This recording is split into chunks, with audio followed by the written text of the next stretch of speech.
하나님의 말씀은 베드로전서 3장 8절부터 12절까지 교독하시겠습니다.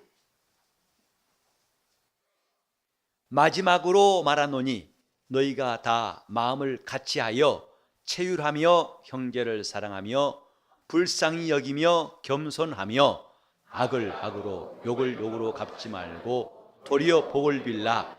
이를 위하여 너희가 부르심을 입었으니 이는 복을 유업으로 받게 하려 하심이라.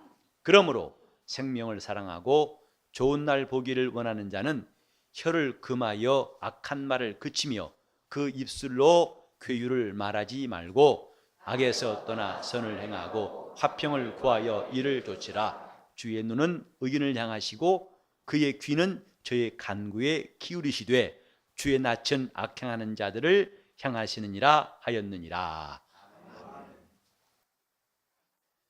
예수를 믿는 사람들은 복을 받은 사람이라고 합니다. 여러분은 이 말에 동의하시지요? 네, 아멘한 소리가 다 베이스예요. 아멘. 또 알토예요. 테너나 소프라노가 아니라 아멘입니다. 예수께서 이 땅에 오신 것은 우리가 진정으로 하나님의 복으로 사는 사람 되게 하려고 오신 거예요. 그래서 복에 대한 생각이 우리는 일찍이 예수 믿게 있었지만은 비로소 예수 믿은 다음에 그 복이 무엇인가를 더 깊이 또 확실하게 알게 되었습니다. 사람들은 대개 복이라고 하면은 잘 되는 것으로 이해합니다. 사업도 잘 되고 가정도 평안하고 또 대인관계가 원만하고 모든 일이 술술 풀리는 거, 특히 이빨도 튼튼하고 자식도 많이 낳고 이걸 복으로 여겼던 때가 한때 있었습니다만은 요즘은 좀 다르죠. 복이 무엇인가에 대해서 아마 사람마다 기준은 다 다를 것입니다만은 그러나 복을 싫어하는 사람은 아무도 없어요. 복이 무엇인가? 예수를 믿는 사람들은 특별히 복에 대한 관심이 많아야 되고 복을 받는 영적 생활을 열심히 해야 됩니다. 왜냐하면 성경은 복에 관한 말씀, 복으로 시작한 말씀이에요. 창세기 1장에 보면은 하나님이 복을 주어 가라사대, 그래서 하늘에 나는 것들이나 땅에 기는 것들이나 물속에 있는 것들이나 다 복을 주시더라고 말씀했습니다. 사람에게도 하나님의 복을 주시며 생육하고 번성하여 땅에 충만할 뿐만 아니라 주신 것들을 다스리며 정복하라고 말씀하셨습니다. 이렇게 복을 하나님이 만물 가운데 주실 뿐만 아니라 그 복을 이제 누릴 수 있도록 하나님께서 계속 역사하시는데, 구약 때의 이스라엘이 가진 복이라는 것은 이 땅에서 잘 되고 장수하는 것이었어요. 한마디로 복은 그런 것이다. 근데 신약에 와서 우리는 복의 스케일이 훨씬 더 커지고 영원한 것임을 알게 되었습니다. 곧 이 땅에서 길이 살아봤자 100년 안쪽도 안 되죠. 어쩌다 100년 넘은 사람이 있습니다만은, 근데 그 장수 정도가 아니라 영생을 하고 또 이 땅에서 많은 것을 얻는 것 정도가 아니라 하나님 나라를 얻는 것까지를 포함해서 성경은 복이라고 말씀합니다. 지금 우리가 신앙이 있다면 복을 사모할 거예요. 또 복을 지키려고 할 것입니다. 또 복을 누리려고 할 것입니다. 하지만 안타깝게도 많은 사람들이 믿으면서도 복을 소유했다는 생각보다는 항상 자신이 쫓기고 부족하고 복을 찾아서 헤매는 사람도 있습니다. 우리는 지금 내가 복받았다는 사실을 억지로 시험하고 또 억지로 시인하는 것이 아니라 충분히 할 수 있도록 우리 영적 생활이 더 풍성해져야 됩니다. 하나님께서 이스라엘을 애굽에서 끌어내셔가지고 40년 만에 가나안 땅 들어가게 하셨어요. 보통 그 광야 40년은 성도들이 이 땅에 사는 생애를 많이 비유합니다. 그때 신명기 8장 1절과 2절에 보면은 하나님이 왜 이 광야 40년을 걷게 하셨는가? 너희는 생각하라. 생각하라 그랬어요. 그냥 무심코 하지 말고 생각해봐라. 그 목적이 있다. 하나님의 뜻이 있다. 곧 이는 하나님 너를 낮추시며 내가 하나님 말씀에 순종하는지 그렇지 않은지를 알려고 하신 것이 그 뜻이 있고, 또 사람이 떡으로만 사는 것이 아니라 하나님의 입으로 나오는 모든 말씀으로 사는 줄을 알게 하려 하심이라고 기록하였습니다. 즉 하나님이 알게 하시려는 것도 있고 그분이 알고 싶은 것도 있는 것이 광야 40년이에요. 너희가 꼭 알아야 할 것, 떡으로만 살 것이 아니요. 그 떡이라는 것은 인간들이 느낄 수 있고 얻을 수 있는 인간이 보는 환경이에요. 자기 조건들입니다. 하지만 광야는 그런 조건이 전무한 곳이었죠. 먹을 물도 양식도 없고 거할 집도 없고 씨 뿌릴 곳도 없습니다. 거둘 곳도 없어요.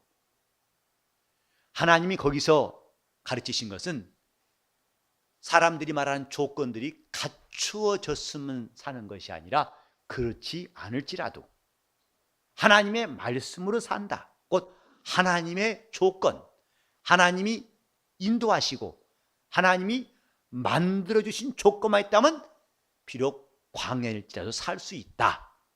이것을 보이신 것이다. 이걸 너희로 알게 하려 하심이 광야 40년의 목적이었다.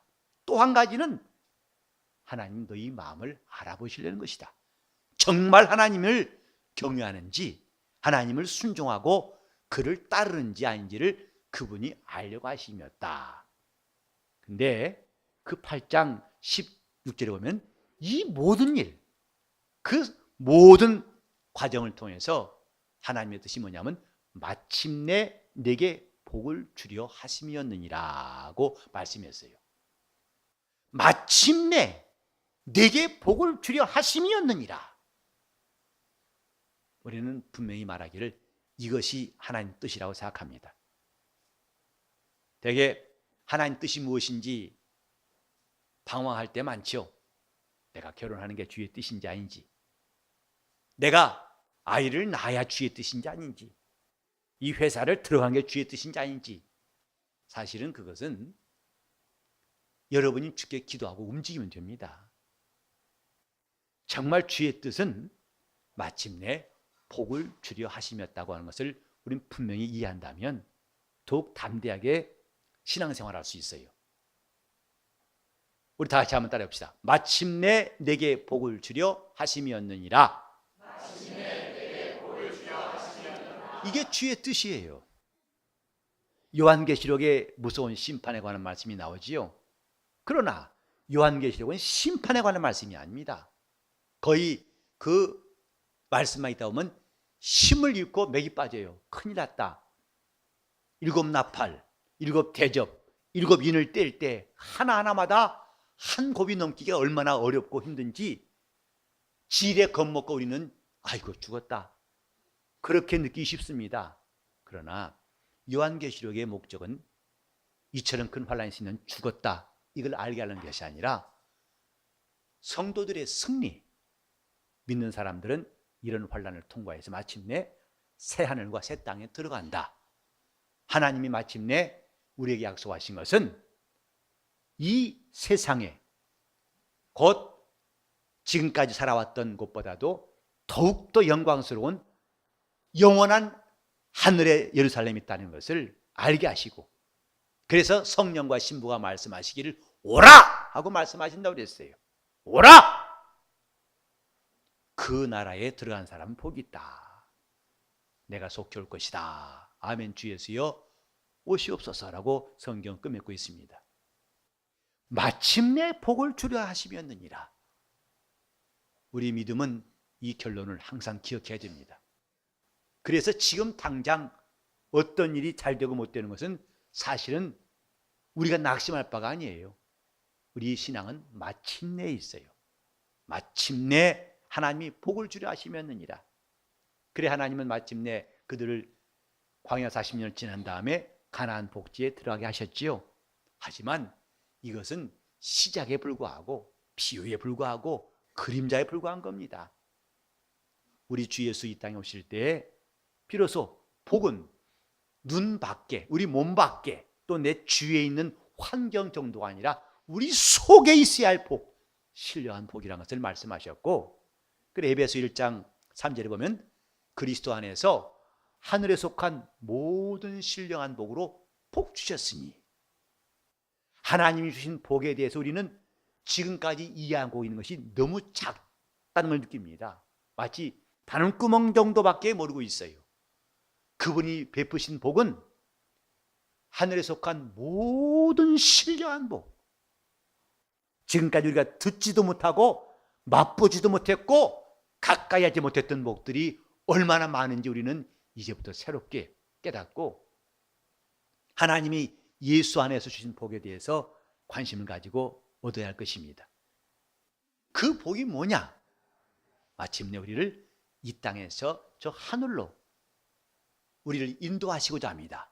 이 본문 9절에도 보니까 너희는 복을 유업으로 받게 하시려고 하나님이 계획했다 그랬어요. 그 복은 이 땅에서 누리는 정도의 복이 아니다 이 말이에요. 곧 지금 우리가 순탄한 것만 복이 아니고 우리는 안 되는 것도 되게 하신 것이 하나님의 복이라고 시야를 넓혀야 됩니다. 지금 있는 게 잘 되는 것만 복이 아니라 안 되는 것도 복이고 되게 하신 것 복이고, 그 다음에 지금 비록 고난이 있고 힘들지라도 이 고난이 이 다음에 영광이 된다는 것도 복인 줄 알고 이 시기와 이 어려움을 잘 이길 수 있어야 됩니다. 이게 복 있는 사람이에요. 복 있는 사람은 아무리 광야에 있을지라도 하나님 그와 함께 하시고, 요셉이 비록 형들에게 미움받아 가지고 갑작스럽게 종으로 팔려갔지만은 성경은 말하기를 하나님이 요셉과 늘 함께 하심으로 그가 범사에 형통했더라고 말했어요. 비록 옥중에 있을지라도 다른 나라에 팔려갔을지라도 하나님은 요셉과 함께 하셔서 그가 하는 일을 그 역경을 형통케 하셨더라. 이게 복입니다. 자, 따라합시다. 잘 되는 것도 복이고 안 되는 것도 되게 하신 것이 복이다. 지금 비록 고난받지만 이로 인해서 영광이 있는 것도 복이다. 복에 대한 시야를 넓힙시다. 너무 좁은, 지금 우리 아이가 대학 입학 시험 합격해야 되고 우리 남편이 직장에서 꼭 붙어 있어야 되고 우리 집에 어려움이 없어야 되고 이것만 복이라고 생각하니까 늘 전전긍긍하고 복에 대해서 오해하기 쉽습니다. 하나님이 우리에게 주신 복의 절정이 뭐냐? 마태복음 25장 보면은 31절 이하에 이런 말씀이 있어요. 마지막 날 심판 때를 말씀하시는데 그때 모든 족속들, 민족을 다 모으시고 마치 양과 염소를 목자 나누는 것처럼 그분이 왼편에 있는 자와 오른편의 자를 나누신 다음에 오른편의 자에게 하신 말씀이 있어요.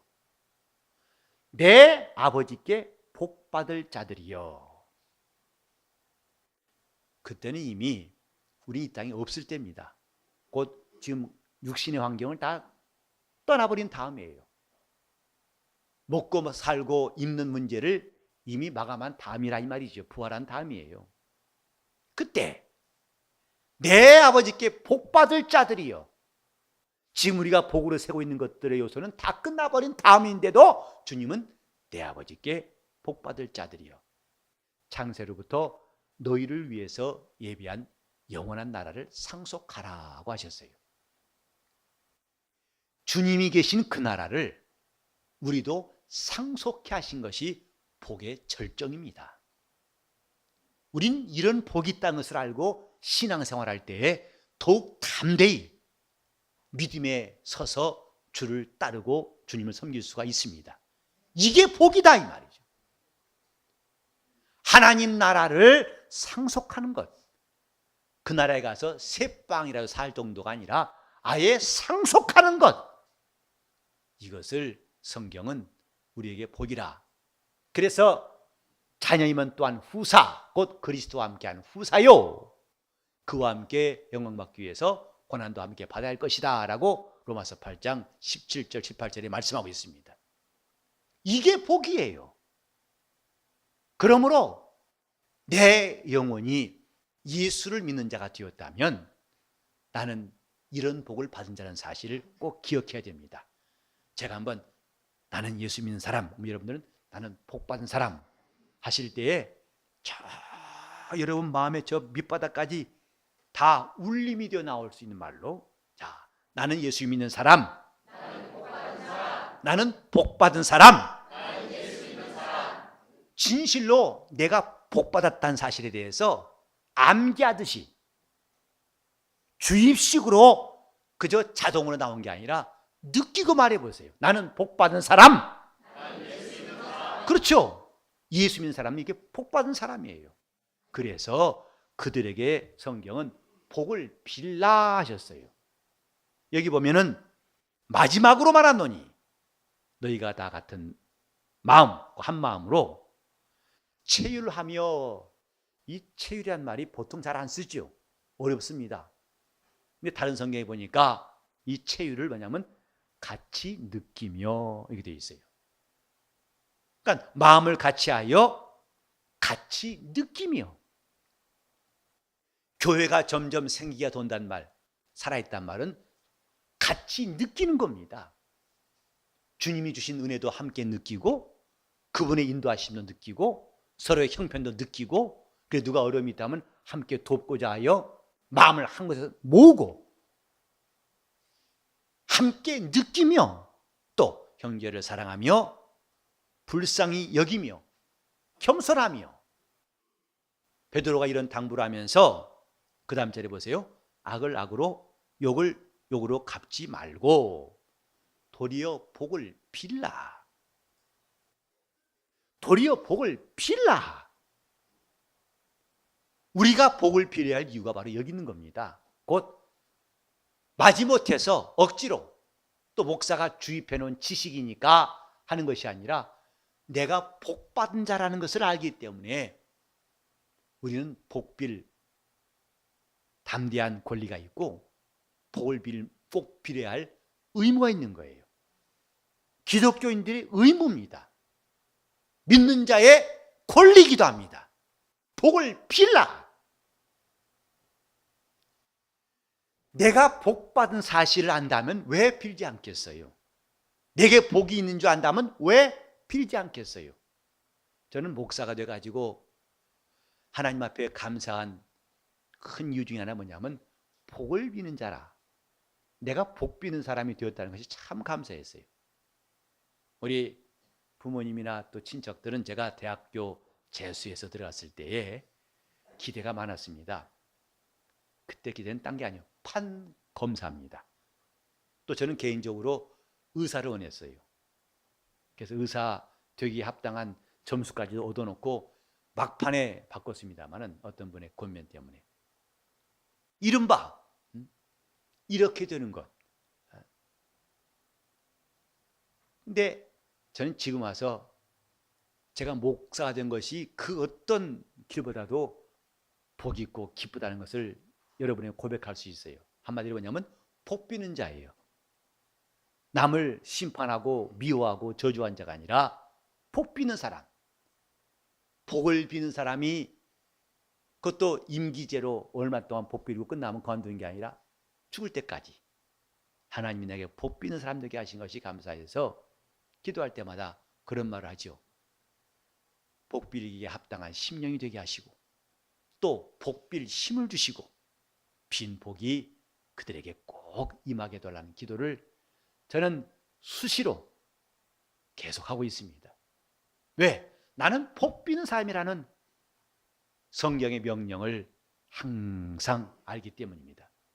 그래서 어느 가정에 갔을 때 분명히 그때 결혼한 지 5년쯤 전 가정인데 기도 제목으로 아이를 원한다고 그러는데 아직 안 선다고 그래요.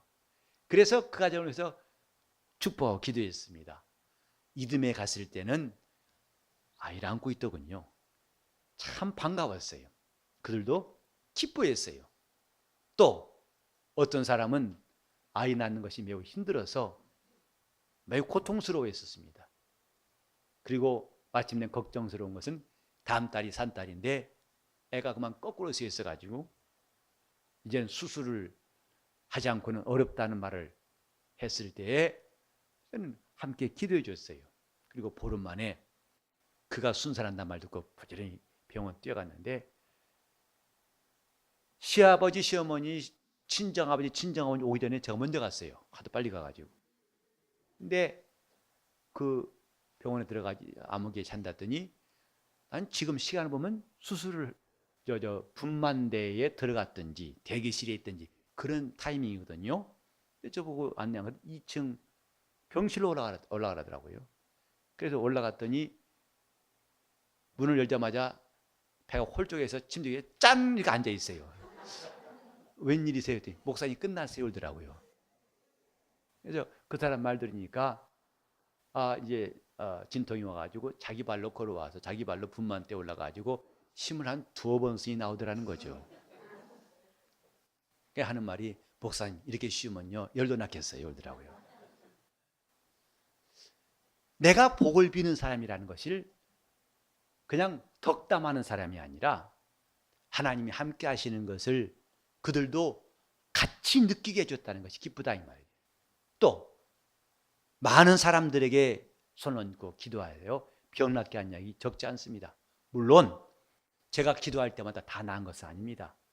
제 힘이 부족하고 게을러서 능력이 부족해가지고 안타까운 일이 적지 않습니다. 많은 분명한 것은 수를 셀 수 없는 사람들이 하나님의 능력을 체험해서 병 나은 일을 저는 기억하고 있어요.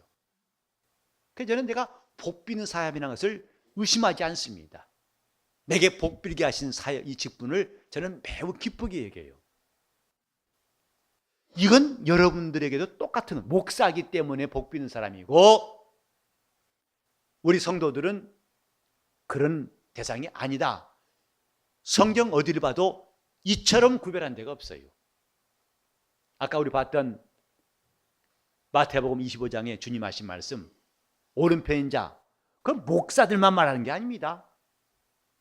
믿는 자들이에요. 성도들입니다. 목사도 성도 중에 하나일 뿐입니다. 다만 중요한 것은 이것을 믿고 이것을 실천하는가 아닌가 그것만 차 있을 뿐이지 담대하게 일하는가 아니면 쭈삣쭈삣하고 글쎄 내가 할 수 있을까 하고 이런 좀 주춤거리는 차이만 있을 뿐이지 성경은 동일하게 도리어 복을 빌라 이 베드로도 지금 목사들에게 한 말이 아닙니다. 교회에게 말하고 있는 것입니다.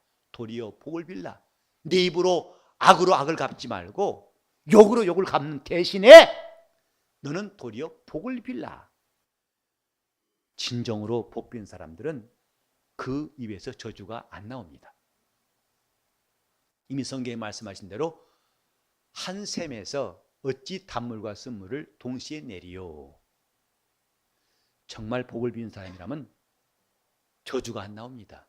인간이 온전치 않기 때문에 진정으로 복을 빌지 않기 때문에 그런 게 나온 것이죠. 복 비는 사람들 우리는 믿음의 실천에 대해서 지난 수련회 끝나고 계속 같은 내용으로 말씀을 듣고 있는데 우리가 믿음을 실천하는 또 한 가지 길이 뭐냐? 복을 빌라. 왜? 너는 복빌 명령을 받았다 이 말이에요. 민수기 23장 20절에 보면은 내가 축복의 명을 받았음에 돌이킬 수 없도다라고 말했어요.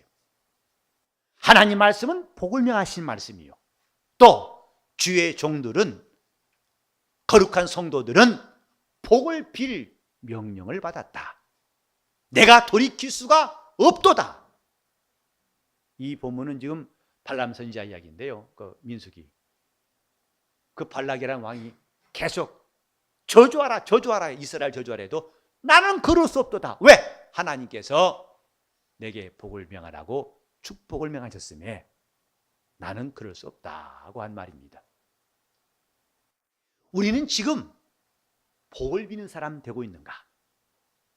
이제 우리 교회도 복 비는 실천이 오늘부터 왕성하게 있으면 좋겠습니다. 제가 남미 가면은 처음 한 2번째 가다 보니까 많이 듣던 말이 있어요. 근데 지금도 몇 개밖에 다는 몰라요. 하지만 저는 놀랍게도 몇 개 안 된 단어를 조합해가지고 상당히 많이 써먹습니다. 그러면 그들 반응은 기가 막히게 좋아요. 제가 거의 그들이 내 팬 될 뻔했어요. 설교하러 올라가면요 반응이 참 좋습니다. 여러분보다 훨씬 좋아요. 열렬합니다. 근데 그때 잘 쓰는 말이 뭐냐면 영어로 하면 God bless you 입니다. 하나님이 당신들에게 복 주시기 원합니다. 근데 이제 스페인 말로 Dios te bendiga 이런 말입니다. 제가 그 말을 듣고서 부지런히 마음속 입에서 그 잊지 않도록 되뇌이면서 나중에 글을 쓰기 시작했어요. 설교하면서 Dios te bendiga 하니까 반응이 폭발적이에요. 와! 근데요 실제로 그들은 이 말을 평소에도 많이 쓰고 또 이 말하면 무척 기뻐합니다. Dios te bendiga 그러면 와! 그걸 저보고 스페인 말 잘한다고 그거밖에 모르는데 근데 제일 중요한 말이기 때문인 것 같아요. Dios te bendiga 좋아합니다. 근데 아니 그러다가 한국에 들어보니까 그런 말 거의 듣기 힘들어요. 하나님이 당신을 복 주시기 원합니다. 이 말은 거의 귀를 씹고 들어도 별로 들을 데가 없어요. 자, 이제 우리 교회에서는 이런 운동이 축복의 말을 하는 일들이 시작됐으면 좋겠습니다. 주께서 복 주시기 원합니다. 한번 이렇게 합시다. 주께서 복 주시기 원합니다. 이것이 이제 God bless you란 영어에 해당되는 말인데 우리는 붙어요. 여러분 또 혹시 제가 한 말이 좀 귀에 남아있으면 스페인어로 하세요. Dios te bendiga. 우리는 카페부터가 아구아 비바예요. 저게 이제 생수입니다. 생수란 뜻이거든요. 스페인어로. 자, 우리는 그게 스페인 말이든지 영어든지 관계없어요. 안 되면 나는 국산말이 좋아 할 때는 주께서 복 주시기 원합니다. 이런 내 속에 복이 임했다는 걸 증거하는 거예요. 내가 복 있는 사람인 것을 증거한 말입니다. 이 세상에 점점 복에 대한 말 듣기 어렵고 그래서 입에서 나온 말들은 여기 나온 것처럼 매우 악하고 남을 헐뜯고 고통을 주는 말이 넘쳐납니다마는 이제 우리부터라도 축복하는 사람 될 수 있도록 하시기 바랍니다. 복을 빌라 곧 도리어 복을 빌라 도리어 말은 바꾸어서 뭐 대신에 욕으로 욕을 악으로 악을 갚지 말고 도리어 복을 빌라. 스데반은 순교하면서까지도 복을 빌었어요. 자기가 돌무더기에 맞아 죽어가면서도 주여 저들을 용서하소서 저들은 자기 한 일을 알지 못함입니다. 예수님께서 하신 것과 똑같이 그 심령이 얼마나 부여했으면 그 영혼이 얼마나 복으로 가득했으면 그렇게 자기들을 돌로 쳐 죽이는 자들 앞에서도 그들을 저주하지 아니하고 주여 저들을 사하여 주옵소서 저들을 불쌍히 여기시옵소서 주님께 자비를 구하고 그렇게 축복할 수 있었을까? 영적 생활은 하나님 앞에서 이런 자비를 입었고 긍휼을 입은 사람들이 이제 주님 앞에서 복을 비는 일이 남아 있습니다. 자, 우리 한번 합시다. 주께서 복 주시기 원합니다. 그러니까 너무 또 길면 복 주시기 원합니다로 하더라도 간단하더라도 우리는 피차간에 세상은 복이 필요해요. 하나님의 복이 필요합니다. 왜냐하면 이 세상을 성경에 말씀하기를 사망으로 말미암아 사망의 세력을 잡은 자가 지배함으로 모든 사람은 죽기를 두려워하여 사망의 종로로 타고 마귀의 종로로 탄다고 말씀했습니다. 다 지금 사방에서 서로 헐뜯고 죽이려고 미워하고 다투는 것이 우리 주의 환경 아니겠습니까? 근데 이런 사망은 저주의 결과예요. 저주는 복이 없는 겁니다. 복은 생명을 가진 걸 말합니다. 생명 얻을 권리가 복이에요. 하나님의 영생을 얻을 수 있는 권리를 복이라고 합니다. 재물을 얻는 것 정도가 아니라 영생 얻는 복. 다 같이 영생의 복. 복을 얻는 권리가, 생명 얻는 권리가 바로 복인데, 그래, 복이 있느냐? 너는 권리가 있느냐? 무슨 권리? 영원한 권리가 있느냐? 그 권리가 없는 것이 저주고, 저주의 결과가 사망이랍니다. 이제 우리 입에서 이런 사망의 냄새 나지 않고 하나님의 복을 말할 수 있기를 예수 이름으로 축원합니다. 우리 영혼을 하나님이 복 비는 사람을 세우심을 감사하시고, 내 영혼부터 하나님의 복이 충만하도록 예수 그리스도 안에서 하늘의 신령한 복으로 복 주시려는 주의 뜻이 그대로 아멘 되시기를 바랍니다. 그리고 우리는 부지런히 복을 비는 겁니다. 주께서 당신에게 복 주시기 원합니다. 주님이 복 주시기 원합니다. 다시 한번 다 같이 주께서 복 주시기 원합니다. 주께서 복 주시기 바랍니다. 아니면 디오스테 벤디가 하더니 God bless you 하든지, 우리 인사할 때 정말 그렇게 인사하고 축복할 수 있기를 예수 이름으로 축원합니다. 우리 입에서 험한 말 많이 나왔죠? 지저분한 말 많이 나왔죠? 이제는 도리어 복을 빌라, 도리어 복을 빌라. 믿음의 실천은 바로 이런 것입니다. 합심해 기도하실 때 주여 내 영혼이 하나님의 부요 복이 가득하게 하시고 복 비는 사람 될 수 있도록 통성으로 기도하시겠습니다. 하나님 아버지, 우리 영혼이 신령한 복의 눈을 뜨게 도와 주시옵시고, 주를 가까이하고 가까이함이 우리에게 복이라고 하신 시편 기자의 고백이 우리의 고백되게 하여 주시옵소서. 그래서 우리가 이 복에 대한 시야가 넓어지고, 이 복이 순리대로 잘 되는 것만 복이 아니라 안 되는 것도 복, 그걸 또 되게 하시는 이의 복도 우리가 얻게 도와 주시옵시며, 이 땅에 살 동안에 마침내 복을 주려 하시면 이라는 주의 뜻이 우리 안에서 이루어지게 도와 주시옵시고, 이처럼 복을 받은 사람임을 담대히 고백하며 복 빌게 도와 주시옵소서. 주여 복 빌기에 합당한 심령 되게 하시고 복 빌 능력을 주시옵시고 빈복이 다 임하게 도와 주시옵소서. 예수 이름 받들어 기도를 드리옵나이다.